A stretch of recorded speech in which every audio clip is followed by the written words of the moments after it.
নমস্কাৰ। আজি আমাৰ সৈতে আছে মুস্তাফিজুৰ ৰহমান। আমি আদৰণি জনাইছোঁ। নমস্কাৰ। আৰু নিৰ্বাচন সন্মুখত ২০২৬ত ৰাইজৰ দলৰ সন্মুখত এইবাৰ প্ৰত্যাহ্বান এইবাবেই এই মুহূৰ্তটোত আহিছে যে মিত্ৰতা হ'ব নে নহয় সেয়া অনিশ্চয়তাত আছে। যদিও মিত্ৰতা হয় তথাপিতো বিৰোধী ঐক্য কিমান শক্তিশালী হ'ব সেয়াও বহুখিনি প্ৰশ্ন থাকিব। এতিয়া ৰাইজৰ দল কিমানটা সমষ্টিত শক্তিশালী হৈ আছে? আহ, আমাৰ সুপ্ৰিম মাননীয় অখিল গগৈ ডাঙৰীয়াই ইতিমধ্যে সংবাদ মাধ্যমত তেখেতে কৈছে যে আমাৰ আচলতে ৰাইজৰ দলৰ 66টা আমাৰ মনোনয়ন পত্ৰ আবেদন কৰিছিলে তাৰমানে আমাৰ পাৰ্টিত ৰাইজৰ দলত। তো 66টা চিটত আমি এতিয়ালৈকে সক্ৰিয় হৈ আছো আৰু এতিয়া এতিয়া কাজিৰঙাত অখিল দাই যোৱা দুদিন ধৰি যিটো 1-to-1 কেণ্ডিডেটৰ লগত যিটো আলোচনা চলাই আছে, উম, সেই আলোচনাত এটা বস্তু নিশ্চিত হৈছে যে বহু নতুন সমষ্টিৰ পৰা মানে প্ৰাৰ্থীসকলে তেখেতসকলে আবেদন কৰিবলৈ আহি আছে, যোগাযোগ কৰি আছে। তো এনে ক্ষেত্ৰত আজিৰ দিনত যদি ইচ্ছা কৰা যায় তেন্তে আমি 100টা সমষ্টিত দিব পৰা এটা অৱস্থাত আছো। কিন্তু আমি যদিও মিত্ৰতাত কংগ্ৰেছে আমাক নললে, উম, কিন্তু তাৰ পিছতো আমি চেষ্টা কৰিম যাতে বিৰোধী যাতে শক্তিশালী হৈয়ে থাকে। আমি ইমান বেছিও মানে চিট নিদিওঁ। আপোনালোকে সকলোৱে জানে যোৱাবাৰ মানে 2021 চনতো কিন্তু আমি দিব পৰা অৱস্থাত থকা চিট কেইটাও কিন্তু দিয়া নাছিলোঁ। উম, তো তেতিয়াও আমি 30+ মান আমি চিট দিছিলোঁ। উম। চ' গতিকে এইবাৰো ঠিক তেনেকুৱা এটা চিন্তা চৰ্চা কৰা হ'ব। আমি মানে বৰ বিশেষ যে 100টা বা 126টা বা 80টা তেনেকে চিট দিয়া নহ'ব। শিৱসাগৰত অখিল গগৈৰ বাবে প্ৰত্যাহ্বান আহিব পাৰে বুলি কৈছে। আহিব নেকি? এই কথাটো চাওক, শিৱসাগৰত অখিল গগৈৰ ওপৰত প্ৰত্যাহ্বান অহা কথাটো এটা গোকাত মিছা কথা তাৰমানে। উম, আৰু এইটো এটা মানে কংগ্ৰেছে হওক বা বিজেপিয়ে হওক বা অগপই হওক, এইটো এটা মিছা এটা মানে বাৰ্তা প্ৰেৰণ কৰি আছে মানুহক বিপথে পৰিচালিত কৰিবৰ কাৰণে। আপোনালোকে সকলোৱে জানে যে অখিল গগৈ ডাঙৰীয়াই শিৱসাগৰবাসী ৰাইজৰ প্ৰতি যিখিনি তেখেতৰ কাম কাজ আৰু বিধানসভাত তেখেতে যেনেদৰে সৰব হৈ যিমান কাম লৈ গৈছিলে, বহু মানে MLA মানে শাসকীয় পক্ষত MLA কিন্তু সিমানখিনি কাম ল'বলৈ সক্ষম হোৱা নাই। আপোনালোকে জানে যে ৰংঘৰ কওক, তলাতল ঘৰ কওক, হা, শিৱদৌল কওক।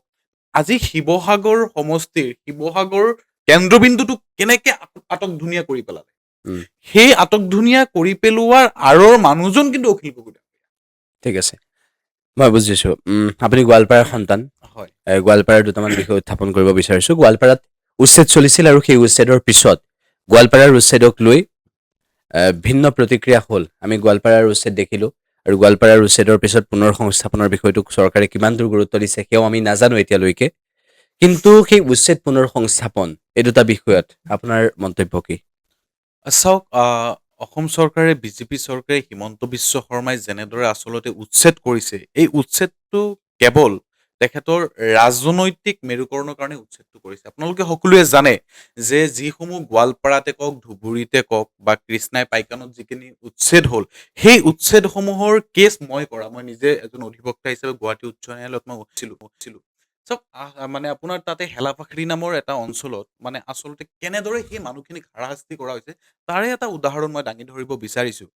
সেই মানুহখিনিয়ে কি কৰিছিলে, সেই মানুহখিনিয়ে বসবাস কৰি আছিলে এখন ৰেভিনিউ ভিলেজত। উম, ৰাক্ষসিনীৰ মানে অন্তৰ্গত হেলাপাখৰি বুলি কয়। উম, সেই অঞ্চলত ৰেভিনিউ ভিলেজত বসবাস কৰা মানুহখিনিক ফৰেষ্টে কি কৰিলে, সেইখিনি PRF বুলি কৈ তেখেতসকলক নটিচ জাৰি কৰিলে। উম, আৰু সেই PRF বুলি কৈ যে নটিচখিনি জাৰি কৰিলে, সেই নটিচটোৱে ভুল তাৰমানে।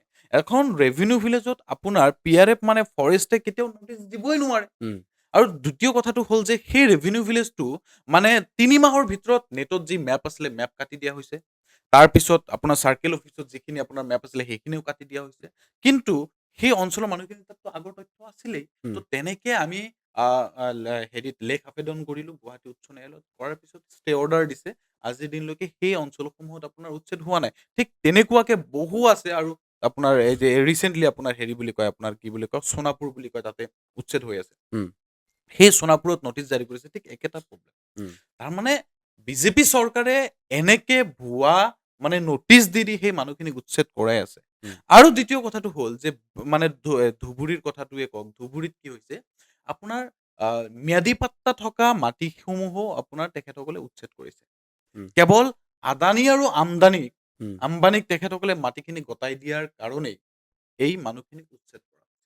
আৰু উচ্ছেদৰ পিছত সেই মানুহখিনিক আপোনালোকে জানেই যে সেই মানুহখিনিক যিটো ক্ষতিপূৰণ দিব লাগে, আচলতে আমি সকলোৱে জানো যে যদি একঠা মাটিৰ দাম যদি 1,00,000 টকা হয় আৰু উচ্ছেদ কৰিলে সেই মাটিখিনিক 2,00,000 টকা দিব লাগে, ডাবল দিব লাগে। উম, কিন্তু তেখেতসকলে ডাবলটো দিয়াই নাই, মানে 50,000কেহে টকা দিছে। আমি এই কথাটো লৈ কিনে চিফ ছেক্ৰেটাৰীৰ ওচৰত গ'লো। উম, চিফ ছেক্ৰেটাৰীক আমি এটা মেমৰেণ্ডাম দিলোঁ। তেতিয়া অখিল গগৈ ডাঙৰীয়াও আছিলে, মই নিজেও আছিলোঁ। উম, চিফ ছেক্ৰেটাৰী ডাঙৰীয়া ক'লে যে এই কথাটো টোটেলি মানে ভুল হৈছে। তাৰপিছত তেখেতে চাৰ্কেল অফিচক ফোন কৰিলে, চাৰ্কেল অফিচাৰক ফোন কৰিলে, ডিচিক ফোন কৰিলে। ফোন কৰাৰ পিছত তেখেতসকলেতো মানি লোৱা নাই। উম, কিন্তু প্ৰকৃতাৰ্থত কিন্তু উম, এনেদৰে মানুহখিনিক হাৰাশাস্তি কৰা হৈছে। আৰু এই যে আদানী আৰু আম্বানীক মানে দিয়াৰ নামত এই মানুহখিনিক মানে উচ্ছেদ কৰা হৈছে। ঠিক আছে। মিয়াৰ নামত অসমত কেনেকুৱা ধৰণৰ ৰাজনীতি হয় মই ক'ব নালাগে। মুখ্যমন্ত্ৰী ডক্টৰ হিমন্ত বিশ্ব শৰ্মা বা বিজেপিৰ বক্তব্য কি সেয়াও আপোনালোকে দেখিছে আৰু ধৰ্মীয় সংখ্যালঘু লোকসকলেও দেখিছে। এই ধৰ্মীয় সংখ্যালঘু লোকসকলৰ বৰ্তমান সময়ত স্বাভিমানত আঘাত হনা হৈছে নেকি এতিয়া?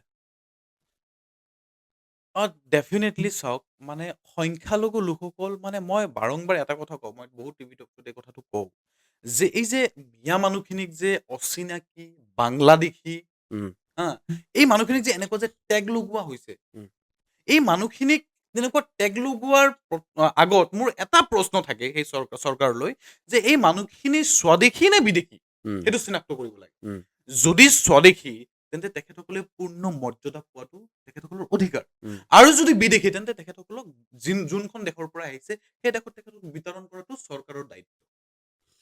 অসমত বিজেপিৰ চৰকাৰ, কেন্দ্ৰত বিজেপিৰ চৰকাৰ। উম, এই বিজেপিৰ চৰকাৰে তেখেতসকলে এই মানুহখিনিক কেৱল লাঞ্ছনা বঞ্চনা দি, মানুহখিনিক অন্যায় আৰু অত্যাচাৰ কৰি, মানুহখিনিক হাৰাশাস্তি কৰে। উম, কিন্তু এই মানুহখিনিক যে তেখেতসকলে কয় যে এই মানুহখিনি সন্দেহযুক্ত বাংলাদেশী, উম, সেই মানুহখিনিক তেন্তে পঠিয়াই দিয়ক বাংলাদেশত। আজিৰ দিনলৈকে 2014 চনৰ পৰা উম, আজিৰ দিনলৈকে কেইজন বাংলাদেশীক তেখেতসকলে খেদিলে?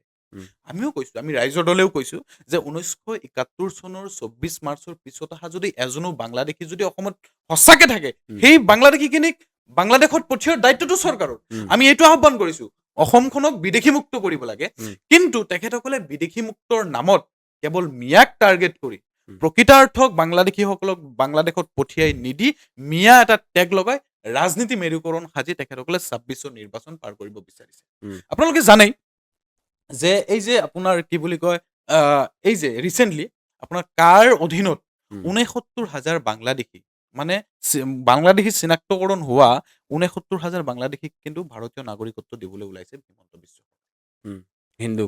হিন্দু।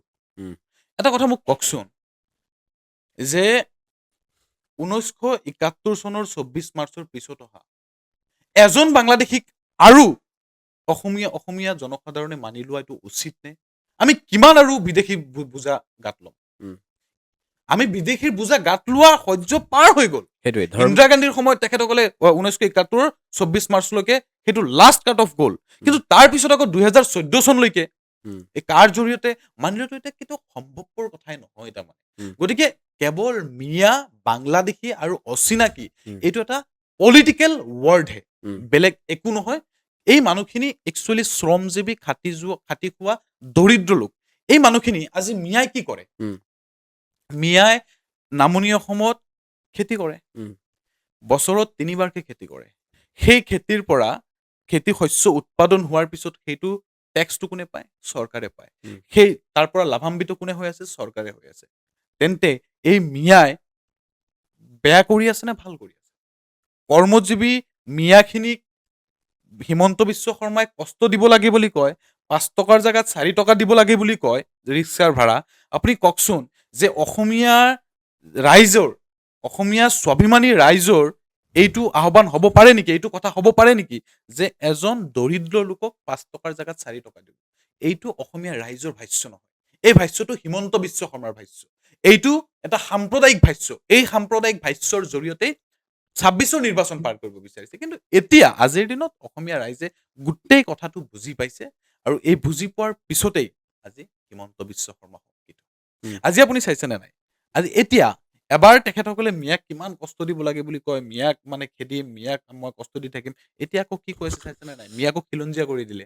উম। ৰিচেণ্টলি নাই হিমন্ত বিশ্ব শৰ্মাই সেইটোৱে ডাঙৰীয়াই কৈছে, উম, শেহতীয়াকে তেখেতে কৈছে যে মানে 1971 চনৰ আগত অহা মিয়াখিনি বা 51ৰ আগত অহা মিয়াখিনি খিলঞ্জীয়া। উম, এই যে কথাটো, তাৰ মানে 1971 চনৰ পিছত অহা মিয়া অসমত আছে। সেই মিয়াখিনিক কিয় বাংলাদেশত পঠিয়াই নিদিয়ে? উম।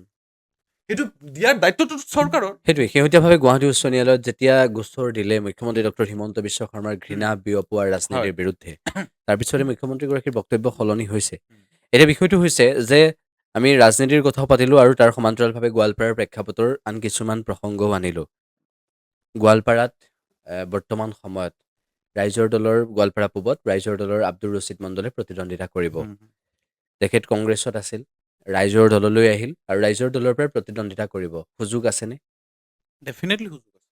উম, আপোনালোকে জানে যে গোৱালপাৰা পূবত একে ৰচিদ আলম, উম। কংগ্ৰেছে যিজন ব্যক্তিক মানে টিকট দিছে, সেই ব্যক্তিজনৰ ওপৰত এনেকুৱা ইনকামবেঞ্চি, ৰাইজৰ ইমান অভিযোগ যে তেখেতৰ এগেইনষ্টত কলগছাতে থিয় হ'লেও জিকিব। সেইটো আমি জানো, কিন্তু আব্দুৰ ৰহিম জিব্ৰানক প্ৰত্যাহ্বান জনাব পাৰিবনে? ডেফিনেটলি আব্দুৰ ৰহিম জিব্ৰানে চাওক, মই এই মাত্ৰ যে কৈ গ'লো উচ্ছেদৰ নামত যিমানখিনি ঘোটালা, উম, যিমানখিনি মানুহক ভয় ভাবুকি দিয়া ব্যক্তিজন কিন্তু ৰহিম জিব্ৰান। উম, আজিৰ দিনত এই মানুহখিনিক উম, আপোনাৰ ৰাক্ষসিনী কওক, হেলাপাখৰি কওক, সোণাপুৰ কওক, এই মানুহখিনিক থ্ৰেড দিয়া, দম দিয়া মানুহজন আপোনাৰ ৰহিম জিব্ৰান। উম, যে আপোনালোকে যদি ভোট নিদিয়ে তেন্তে আপোনালোকক উচ্ছেদ কৰা হ'ব। উম, এই মানুহখিনি ভয় ভাবুকিত আছে, কিন্তু ভোট তেখেতক নিদিয়ে। উম, ভোট আমাক দিব, উম, ৰাইজৰ দলক দিব। উম, ৰাইজৰ দলে এই মানুহখিনিৰ হকে বিহকে সদায় মাত মাতি গৈছো। উম, মই যেতিয়া ছাত্ৰ মুক্তি সংগ্ৰাম সমিতিত আছিলো, উম, সেই সময়ত এই মানুহখিনিৰ কাষত থিয় দিয়া মানুহকেইজন আমি ছাত্ৰ মুক্তি সংগ্ৰাম সমিতি। আমি কৃষক মুক্তি ছাত্ৰ মুক্তিয়ে উম, আপোনাৰ হাছিলা বিলত যিটো উচ্ছেদ হ'ল, সেই উচ্ছেদিত মানুহখিনিক আমাৰ পকেটৰ ধনেৰে আমি তাতে আমাৰ নবীউল ইছলাম ডাঙৰীয়া এজন আছে, তেখেতৰ এন জি অ'ৰ থ্ৰুতে সেই মানুহখিনিক দিনত 2বাৰ 3বাৰকে ভাত খুৱাইছে, উম, খোৱা বস্তু দিছে। আমি সেই মানুহখিনিৰ কাষত থিয় দিছো উম। আইনীভাৱে, হাছিলা বিলৰ। ফিজিকেলি, হাছিলা বিলত বা ৰাক্ষসখিনিত গোটেইখিনি। উম, তো গতিকে আমাৰ তাত ভেটি ভাল। আৰু 2 নম্বৰ কথাটো হ'ল যে ৰচিদ মণ্ডলে জিকিব বা আমাৰ ৰাইজৰ দলৰ ভেটি, মই ৰচিদ মণ্ডলৰ বুলি কোৱাতকে মই ৰাইজৰ দলৰ কথাটো ক'লে বেছি ভাল হ'ব। কাৰণ বহুত বেছি মানে আমাৰ ৰাইজৰ দলৰ সংগঠন তাত বেছি ভাল। উম, আপুনি জানে যে তাতে ৰচিদ মণ্ডল অহাৰ আগত এজন ব্যক্তি আছিলে, তেখেতৰ নাম ডক্টৰ এছ আই চৌধুৰী, উম, বিশিষ্ট শিক্ষাবিদ। সেই ব্যক্তিজনে মানে বিগত 5 বছৰ ধৰি আমাৰ সমষ্টিত লাগি আছে, গোৱালপাৰা পূবত লাগি আছিল। আৰু তাতে মানে প্ৰায় 250+ বুথ কমিটি আমাৰ আছে। উম, আমাৰ নামনি অসমৰ এখন অন্যতম মানে সমষ্টি, যিখন সমষ্টিত প্ৰায় সম্পূৰ্ণ বুথ কমিটি থকা, তাত বুথ কমিটি কওক, আঞ্চলিক কমিটি কওক, সমষ্টি কমিটি কওক, জিলা কমিটিটো আছেই। ইমানখিনি কমিটি থকাৰ পিছত ৰাইজৰ সঁহাৰি, উম। তো গতিকে আমাৰ তাত ব্যাপক মানে জনপ্ৰিয়তা আছে ৰাইজৰ দলৰ। আৰু গোৱালপাৰা পূবত ডেফিনেটলি ৰাইজৰ দলক ৰাইজে আঁকোৱালি ল'ব আৰু জিকাটো নিশ্চিত বুলিয়ে মই ক'ব পাৰিম। ডক্টৰ জ্ঞানশ্ৰী বৰা মৰিয়নীত প্ৰতিদ্বন্দ্বিতা কৰিব। মৰিয়নীত ৰূপজ্যোতি কৰ্মীক প্ৰত্যাহ্বান জনাব পাৰিবনে? ডেফিনেটলি অসমীয়া ৰাইজে এটা বস্তু এতিয়াৰ মানুহখিনি সজাগ হৈছে। তাৰমানে উম, আজিৰ যুগৰ মানুহখিনি সজাগ, উম, পলিটিকেলি এৱেৰ। উম, আজি জ্ঞানশ্ৰী বৰা এগৰাকী উচ্চ শিক্ষিতা, পলিটিকেলি এৱেৰ এগৰাকী নাৰী, উম, অসমৰ অগ্নিকন্যা। উম, তো গতিকে তাইৰ প্ৰত্যাহ্বান কোন হৈ আছে আপুনি চাওকচোন। ৰূপজ্যোতি কৰ্মী, যোন ৰূপজ্যোতি কৰ্মী ভাষা জ্ঞান নাজানে, উম, বিধানসভাত শিষ্টাচাৰ কেনেকে মানে বিধায়কক কেনেকে কি কৰিব লাগে সেইখিনি নাজানে। উম, তেখেতে কি কৰিছে আপোনাৰ এই যে মানে কেৱল মানে হাঁহিয়াৰ পাত্ৰ। এক কথাত ক'ব গ'লে ৰূপজ্যোতি কৰ্মী অসমৰ ৰাজনৈতিক প্ৰেক্ষাপটত এগৰাকী হাঁহিয়াৰ পাত্ৰ। উম, তো গতিকে তেখেতৰ লগত জ্ঞানশ্ৰী বৰাৰ তুলনাই নহয়। আৰু জ্ঞানশ্ৰী বৰা নিশ্চিতভাৱে জয়ী হোৱাটো নিশ্চিত হৈছে। ঠিক আছে। এতিয়ালৈকে ৰাইজৰ দলে কিমানটা সমষ্টিত প্ৰতিদ্বন্দ্বিতা কৰাৰ সিদ্ধান্ত লৈছে? এতিয়ালৈকে মই 100% কিমান হ'ব সেইটো মই ক'ব নোৱাৰিম। উম, কাৰণ এতিয়ালৈকে আলোচনা চলি আছে। আমাৰ কাজিৰঙাত আলোচনা চলি আছে। উম, এতিয়ালৈকে আমি ক'লোৱে যে 66টা সমষ্টিত আমাৰ মনোনয়ন পত্ৰ লৈছে আৰু ৰাইজৰ দলৰ পৰা লৈছে তেখেতসকলে। গতিকে 66টা আপাতত আছে। উম, বাঢ়িবও পাৰে, কমিবও পাৰে যদি এলায়েন্স নহয়। আৰু যদি এলায়েন্স হয়, এতিয়ালৈকেতো আৰু এলায়েন্সৰ কোনো কথা বতৰা নাইয়ে। উম, তথাপিও যদি এলায়েন্স হ'লে সেই 15টা সমষ্টি উম, আমাৰ। গম পালোঁ। মই ঢিঙলৈ গৈছিলোঁ। বিভিন্ন সমষ্টিত মই গৈছোঁ আৰু সেই সমষ্টিসমূহৰ পৰিস্থিতি মই চাইছোঁ। অ'কে। তেওঁলোকৰ সৈতে কথাও পাতিছোঁ। গতিকে ৰাইজৰ দলৰ বাবে বহু সম্ভাৱনা আছে। উম, কিন্তু তাৰ সমান্তৰালভাৱে আমি উজনি অসমৰ যদি প্ৰেক্ষাপটটো চাওঁ, তেনেহ'লে তাত মাৰ্ঘেৰিটা ডিগবৈত প্ৰতিদ্বন্দ্বিতা কৰিব আৰু একেটা সময়তে আন ডিমৌত আ? ডিমৌতো কৰিব ডিমৌতো ধৈৰ্য্যগড়ে প্ৰতিদ্বন্দ্বিতা কৰিব। গতিকে এই সমষ্টিবোৰত যদি ৰাইজৰ দলে প্ৰভাৱ বিস্তাৰ কৰিব পাৰিবনে, নে জিকিবই পাৰিব? প্ৰভাৱ বিস্তাৰ মানে আমি জিকাই সম্ভাৱনা আছে। আপোনালোকে চাওক মই কওঁ ৰাহুল চেত্ৰী মাৰ্ঘেৰিটাত পূৰ্ণ সম্ভাৱনা আছে। মাৰ্ঘেৰিটাত কংগ্ৰেছে কোনজন প্ৰাৰ্থীক দিছে? উম, প্ৰতীক বৰদলৈ। উম, প্ৰতীক বৰদলৈৰ কোনো গণভিত্তি আছে নেকি? উম, ৰাজনীতিত তেখেতৰ কোনো সক্ৰিয়তা আছে নেকি? অসমৰ ৰাইজে চিনি পায় নেকি? উম, ৰাজনীতিত কিবা এটাতো অৰিহণা থাকিব লাগিব মানে সমাজৰ প্ৰতি। একো উম, কন্ট্ৰিবিউশ্যন নাই। এটাই কন্ট্ৰিবিউশ্যন তেখেত প্ৰদ্যুৎ বৰদলৈৰ ল'ৰা। উম, তো তেনে ক্ষেত্ৰত ৰাহুল চেত্ৰীৰ লগত প্ৰতীক বৰদলৈ লগত মিলালে একেবাৰে নহ'ব তাৰমানে। এটা কথা স্পষ্ট যে ৰাহুল চেত্ৰী এজন সংগ্ৰামী সত্তা। উম, ছাত্ৰমূৰ্তিক মানে আপোনাৰ প্ৰতিনিধিত্ব কৰা এজন সংগ্ৰামী সত্তা। কাৰ সময়ত তেখেতৰ বলিষ্ঠ কণ্ঠেৰে তেখেতে প্ৰতিনিধিত্ব কৰিছিলে। ডিব্ৰুগড় বিশ্ববিদ্যালয়ৰ প্ৰাক্তন সাধাৰণ সম্পাদক। উম, গতিকে ৰাহুল চেত্ৰীৰ জিকাটো নিশ্চিত হৈছে। আৰু আপোনাৰ ডিমৌত আপোনাৰ ধৈৰ্য কোঁৱৰ আছে। আপোনালোকে সকলোৱে জানে উপনিৰ্বাচনত আমাৰ থাওৰা যেতিয়া আছিলে, আগৰ সমষ্টিত থাওৰাত কিন্তু আমি দ্বিতীয় স্থান লাভ কৰিছিলোঁ। উপনিৰ্বাচনত মানে এটা কথা আপোনালোকে সকলোৱে জানে যে উপনিৰ্বাচনত আচলতে শাসকীয় পক্ষই জিকে তাৰমানে। উম, এইটো মানে ইতিহাসে কয় আৰু এইটোৱে মানে নিয়ম তাৰমানে। শাসকীয় পক্ষই জিকাৰ তাত পূৰ্ণ সম্ভাৱনা থাকে। তেনে ক্ষেত্ৰত কংগ্ৰেছ আমাতকে কিমান তলত আছিলে? উম, সেই সমষ্টিটোতো এতিয়া ডিমৌ হ'ল। তো গতিকে হাওৰাতো আমাৰ জিকাৰ পচিবিলিটিছ আছে, মৰিয়নিত জিকাৰ পচিবিলিটিছ আছে। উম, তাৰপিছত আপোনাৰ শিৱসাগৰতো জিকিমেই। উম, ঠিক আছে। আহ, এই অখিল গগৈক যিখিনি সমালোচনা কৰে যে অখিল গগৈক গৌৰৱ গগৈয়ে মিত্ৰতাত নোলোৱা, এই প্ৰসংগটোৰ পিছত বহুতেই মন্তব্য কৰিছে যে অখিল গগৈক দলত ল'ব নোৱাৰে। এইবাবেই নোৱাৰে যে অখিল গগৈৰ বিভিন্ন প্ৰকাশভংগী সকলোকে অস্বস্তিত পেলায়। অখিল গগৈৰ কিছুমান কথাই সকলোকে অস্বস্তিত পেলায়। এনেদৰে এক প্ৰকাৰ আলোচনা কৰিছে। এতিয়া তাৰ সমান্তৰালভাৱে বিজেপিৰ মতে, মুখ্যমন্ত্ৰী ডক্টৰ হিমন্ত বিশ্ব শৰ্মাৰ মতে কংগ্ৰেছত ৩০টা টিকট হিমন্ত বিশ্ব শৰ্মাই দিব। হিমন্ত বিশ্ব শৰ্মাই ক'লে। গতিকে এই কংগ্ৰেছক লৈ, মই এই বিষয়টো এইবাবেই কৈছোঁ যে কংগ্ৰেছক লৈ মানুহৰ সন্দেহ বহুদিনৰ পৰাই আছিল। কংগ্ৰেছে মিত্ৰতাক লৈ কিমান দূৰ আগবাঢ়িব লাগিছিল, নাবাঢ়িলে। তাৰ পাছত অখিল গগৈক লৈ তেনেকুৱা ধৰণৰ বক্তব্য দিলে আৰু এইবাৰ মুখ্যমন্ত্ৰীগৰাকীয়ে কৈ দিলে যে মোৰ ৩০টা টিকট মই তাত কংগ্ৰেছত দিম। সেই কংগ্ৰেছত সঁচাকৈ মুখ্যমন্ত্ৰীৰ মানুহ আছে নেকি? চাওক, এই বস্তুটো অসমীয়া ৰাইজে ইতিমধ্যে উপলব্ধি কৰিছে। উম, আপুনি চাওক, আজিৰ লেটেষ্ট নিউজটো চাওক। প্ৰদ্যুৎ বৰদলৈ সংবাদ মাধ্যমৰ আগত কৈছে যে মই দল ত্যাগ কৰিম। কিয় উম, দল ত্যাগ কৰিব? আসিফ নাজাৰ নামৰ ব্যক্তিজন, সেই ব্যক্তিজনে টিকট কৰ্তন কৰিব লাগে, কাৰণ তেখেতৰ হিমন্ত বিশ্ব শৰ্মাৰ লগত সম্পৰ্ক ভাল।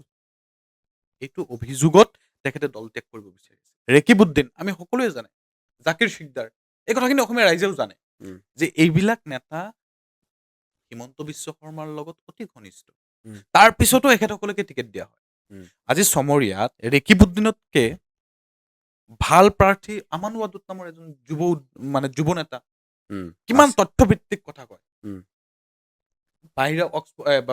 বাহিৰা কাণ্ট্ৰিৰ পৰা পঢ়ি অহা, LLM কৰি অহা এজন মানে যুৱ নেতা, তেখেতৰ নিচিনা ইমান উচ্চ শিক্ষিত ব্যক্তি কংগ্ৰেছে প্ৰতাৰিত কৰি এজন হিমন্তৰ এজেণ্টক চমৰীয়াত টিকেট দি দিলে। উম, দ্বিতীয়টো হ'ল যে এই কংগ্ৰেছৰ ভিতৰত পৰিয়ালকেন্দ্ৰিক যিটো নেপটিজিম, যিটো মানে আপোনাৰ ৰাজনীতি, এই ৰাজনীতিটোৱে মানে কংগ্ৰেছক শেষ কৰি দি আছে। উম, প্ৰদ্যুৎ বৰদলৈৰ ল'ৰা প্ৰতীক বৰদলৈ, ৰকিবুলৰ ল'ৰা তানজিল হুছেইন, বুজি পাইছে, পৰিয়ালকেন্দ্ৰিক। পৰিয়ালকেন্দ্ৰিক, উম, ঘাটোৱাৰ, তৰুণ গগৈৰ পুত্ৰ গৌৰৱ তৰুণ গগৈ। গগৈৰ পুত্ৰ গৌৰৱ গগৈ, উম, আপোনাৰ হিতেশ্বৰ শইকীয়াৰ ল'ৰা দেৱব্ৰত দেৱব্ৰত শইকীয়া। শইকীয়া। উম, এই যে কেৱল তাত পৰিয়ালকেন্দ্ৰিক এটা মানে লৰাই মানে টিকেট পাব। আপুনি চাওক, মই শুনামতে বহুতে মানে ছ'চিয়েল মিডিয়াত ভাইৰেল হৈ আছে, তানজিল হুছেইনে টিকেট পায়, প্ৰতীক বৰদলৈ টিকেট পায়, যুৱৰ কি কংগ্ৰেছৰ কি কয় সেইটো, জুবেৰা নাম, উম, জুবেৰা নামে টিকেট। নাপায় নেকি জুবিৰে নামে? সেইটো মানে অডিঅ' এটা ক্লিপ ভাইৰেল হৈছে নহয়, আপোনালোকে সকলোৱে জানে। উম, উম, চাওক, জুবেৰা নামৰ নিচিনা ল'ৰাই টিকেট নাপায়, হয়ৰাজ তেনে ক্ষেত্ৰত প্ৰতীক বৰদলৈ আৰু আপোনাৰ তানজিলে টিকেট পায়। উম, কংগ্ৰেছক ৰাইজে কেনেকে বিশ্বাস কৰিব? এই যে হিমন্ত বিশ্ব শৰ্মাই যে মাজে মাজে কয়, এই যে সিদিনাখন যে ইণ্ডিয়া টুডেৰ সেই অনুষ্ঠানটোত যে ক'লে উম, যে ৩০জন মোৰ বিধায়ক তাত হ'ব, সেইটোতো ৰাইজে বিশ্বাস কৰিবলৈ বাধ্য হৈছে। উম, যিসমূহ লিডাৰক তেখেতসকলে টিকট দি আছে, গোটেইকেইটা লিডাৰ আপোনাৰ আহ, আহ, বিশ্বাসৰ আওতাত ল'ব নোৱাৰি। উম, জলেশ্বৰ আফতাবুদ্দিন মোল্লা উম, জানে, তেখেতেতো অপেন কয় মোৰ হিমন্ত বিশ্ব শৰ্মাৰ লগত সম্পৰ্ক ভাল। উম, তেনে ব্যক্তিসকলকে টিকেট দিব কংগ্ৰেছে। চ' গতিকে এই কথাৰ পৰা এটা বস্তু উমান পাব পাৰি যে কংগ্ৰেছত যে হিমন্ত বিশ্ব শৰ্মাৰ মানুহ যে এতিয়াও আছে, সেই কথাটো ক'ৰবাত নহয় ক'ৰবাত সঁচা হৈছে। উম। এইবিলাক কৃতিকাৰ্যৰ কাৰণে সঁচা বুলি ৰাইজে মানি লৈ আছে তাৰমানে। ঠিক আছে। হিমন্ত বিশ্ব শৰ্মাৰ যিখিনি প্ৰভাৱ সেয়া কংগ্ৰেছত কেনেদৰে থৈ গৈছে সেয়া আহ, আমি সকলোৱে জানো। এতিয়া বিষয় হৈছে ৰকিবুল হুছেইন। সেই ৰকিবুল হুছেইনৰ বাবে ভূপেন বৰাই কংগ্ৰেছ ত্যাগ কৰিবলগীয়া হ'ল বুলি এখন চিঠি লিখি থৈ গ'ল। অসম প্ৰদেশ কংগ্ৰেছ আৰ বুলি কৈ থৈ গ'ল। উম। গতিকে সেই ৰকিবুল হুছেইনে টকা লৈ টিকট দিয়ে বা সেই কংগ্ৰেছে টকা লৈ টিকট দিয়ে, সেই কংগ্ৰেছৰ যিসকল পৰ্যবেক্ষক স্ক্ৰিনিং কমিটিৰ মেম্বাৰ আছিল তেওঁলোকে টকা লৈ টিকট দিবলৈ যিখিনি কাম কৰিছে বুলি এতিয়ালৈকে সংবাদ মাধ্যমৰ জৰিয়তে আমি অভিযোগখিনি দেখি আহিছোঁ বিভিন্নজনৰ। তাৰপিছত এটা কথা স্পষ্ট যে টকাৰ বাবে কংগ্ৰেছে যিকোনো কাম কৰিব পাৰে আৰু সেই কংগ্ৰেছক লগত লৈ নিৰ্বাচন জিকিম বুলি ভবাটো, সেই কংগ্ৰেছক লগত লৈ বিৰোধী ঐক্য শক্তিশালী হ'ব বুলি ভবাটো ৰাইজৰ দলৰ কিমান দূৰ এটা গ্ৰহণযোগ্য কাম? তাৰমানে চাওক, মানে কংগ্ৰেছৰ যে এই নীতিবিলাক, উম, মানে ৰাইজে বিচাৰিছে যে বিৰোধী ঐক্য শক্তিশালী হওক, কংগ্ৰেছক শাসনত আনক। উম, আৰু কংগ্ৰেছৰো কিছু কিছু নীতি নিয়ম সলনি কৰিব লাগিব বুলি বিভিন্ন মানে বুদ্ধিজীৱী মহলে কিন্তু তেখেতসকলক আহ্বান জনাই আছিল। উম, তাৰে ভিতৰত এইটো আপুনি যে ক'লে এইমাত্ৰ যে ৰকিবুল হুছেইনৰ টকাৰ লেনদেন, ৰকিবুল হুছেইনে বহু নেতাৰ পৰা টকা লৈ থৈ দিছে, এই কথাটো অপ্ৰিয় হলেও সত্য। উম, নামনি অসমত বহু নেতাৰ পৰা টকা লৈ তেখেতসকলক টিকেট দি আছে। আজি প্ৰদ্যুৎ বৰদলৈ যে কৈছে যে দ্বিতীয়খন লিষ্টৰ মেক্সিমাম চিট আপোনাৰ ৰকিবুল হুছেইনৰ নিৰ্দেশত হৈছে উম, বা ৰকিবুলৰ মানুহৰ হৈছে, তাৰ পৰা কি উমান পায়? উম, যোন ৰেকিবুদ্দিনৰ কথাটো মই ক'লো, ৰেকিবুদ্দিনৰ এগেইনষ্টত গোটেই অসমৰ ৰাইজে মানে বিৰোধিতা কৰিছে, চমৰীয়াবাসী ৰাইজে বিৰোধিতা কৰিছে। এনেকুৱা এনেকুৱা বাতৰি প্ৰচাৰ হলে যে ৰেকিবুদ্দিনে অগবুত যাব। তাৰ পিছতো একৰ্ডিং টু প্ৰদ্যুৎ বৰদলৈ যে ৰকিবুল হুছেইনে তেখেতৰ টিকেটটো দিয়াইছে। উম, ইয়াৰ পৰা কি উমান পায়? নিশ্চয় তাত টকাৰ খেলটো বহুত বেছি হৈ গৈছে। উম, এনেকুৱাও প্ৰশ্ন হৈছে যে 12ৰ পৰা 14 কোটি টকালৈকে উঠোৱাৰ এটা মানে প্ৰশ্ন উত্থাপন হৈছে। এইবিলাক প্ৰশ্ন উত্থাপন হ'ব দিয়াৰ আঁৰৰ মানুহজন ৰকিবুল হুছেইন। উম, কংগ্ৰেছত আচলতে এই যে আমাৰ বিৰোধী ঐক্যটো যে আউল লগাইছে, ৰাইজৰ দলক মিত্ৰতাক লৈ আউল লগাইছে, উম। এই আউলটো কিয় লাগিল আপোনালোকে সকলোৱে জানে। এবাৰ যদি ৰকিবুল হুছেইনৰ লগত বহিব লাগে, তাৰপিছত প্ৰদ্যুৎ বৰদলৈ, তাৰপিছত দেৱব্ৰত শইকীয়া, তাৰপিছত আকৌ গৌৰৱ গগৈ। এজন নিৰ্দিষ্ট মানুহ নাই। নাই। উম, এই যে 4জনকে ব্যক্তিৰ লগত আকৌ ৰিপুণ বৰাও আছে, এই 5জন মানুহৰ লগত আমি বহিম, বহাৰ পিছত এটা সিদ্ধান্ত আহিব, তাৰ পিছত আকৌ পিছবেলা কৈ দিব নহয় বেলেগ এজনে। এতিয়া ৰকিবুলৰ লগত বহি ফিক্সড হৈ গ'ল যে মিত্ৰতাটো হ'ব, চিট শ্বেয়াৰিং হৈ গ'ল। তাৰ পিছতে গৌৰৱ গগৈ ফোন কৰি ক'ব যে নহয়, এইটো চিটটো মোক লাগিব। এই যে এইবিলাক কাণ্ডকৃতিক থাকিলে তেখেতসকলে এতিয়ালৈকে চৰকাৰত অহাই নাই, চৰকাৰত অহাৰ আগতেই যিবিলাক কাণ্ডকৃতি চলাই আছে, উম, আহিলে কি কৰিব আপোনালোকে উম, ভাবকচোন। উম, মানুহক এইবিলাক ভাবিবলৈ মানে বাধ্য কৰায় যে তেখেতসকলে চৰকাৰত অহাৰ আগতে খোৱা কামোৰা, চৰকাৰ যদি শাসন জিকিও যায়, CM-ৰ চিট লৈ কিনে মাৰামাৰি লগাই নিদিলে হ'ল। জলেশ্বৰত উম, অসমৰ এতিয়া প্ৰেক্ষাপটটো এনেকুৱা ধৰণৰ, জলেশ্বৰৰ প্ৰেক্ষাপটটো কোৱাৰ আগতে মই কৈ লৈছোঁ যে উচ্চ শিক্ষিত যুৱক যুৱতীৰ ৰাজনীতিত অহাৰ প্ৰয়োজন। ডেফিনেটলি জলেশ্বৰত কিবা চিন্তা চৰ্চা হ'ব নেকি? চাওক, মই এতিয়াতো তেনেকুৱা ভবা নাই, উম, কিন্তু যদি ৰাইজে বিচাৰে, উম, আগন্তুক দিনক যদি ৰাইজেও বিচাৰে, তেন্তে নিশ্চয় আহিম। এটা বস্তু মই জলেশ্বৰ সমষ্টিৰ বিষয়ে ক'ব লাগিব, গোটেই অসমৰ ভিতৰত যদি সকলোতকে ডিপ্ৰাইভড সমষ্টি যদি আছে, অনুন্নত সমষ্টি যদি আছে, সেইটো হ'ল জলেশ্বৰ সমষ্টি। উম, কিয়? স্বাধীনতাৰ পিছৰ পৰাই এই সমষ্টিত যিসমূহ নেতাই আচলতে নিৰ্বাচিত হৈছে, প্ৰত্যেকটো প্ৰত্যেকটো নেতাই কেৱল নিজৰ স্বাৰ্থ সিদ্ধিৰ কাৰণে কাম কৰি গৈছে। উম, এই আফতাবুদ্দিন মোল্লা 2001 চনত MLA হৈছিল। 1 চনত MLA হৈ 3তলা বিল্ডিং তেখেতে গুৱাহাটীত সাজিছে 2001ত। তাৰপিছত 3বাৰকে হাৰিছে। উম, হাৰাৰ পিছত ৰাইজে আকৌ এইবাৰ ভোট দিছে। কিন্তু এইবাৰ আপোনাক যদি কওঁ, আপুনি আচৰিত পাব, মাত্ৰ 50 মিটাৰৰ এটা ৰাস্তা ভাঙিছিলে 2021 চনৰ বানত উটিয়াই লৈ গৈছিলে। সেইখিনি কাম কৰোঁতে 5 বছৰ লগাই দিলে, এতিয়ালৈকে এটা খুঁটা পুতিব পৰা নাই। উম, কিমান ব্যৰ্থ বিধায়ক হ'লে এনেকুৱা ধৰণৰ হ'ব। আজি আপোনাৰ কি কয়, জলেশ্বৰ মডেল হস্পিটালৰ চেয়াৰমেন আফতাবুদ্দিন মোল্লা।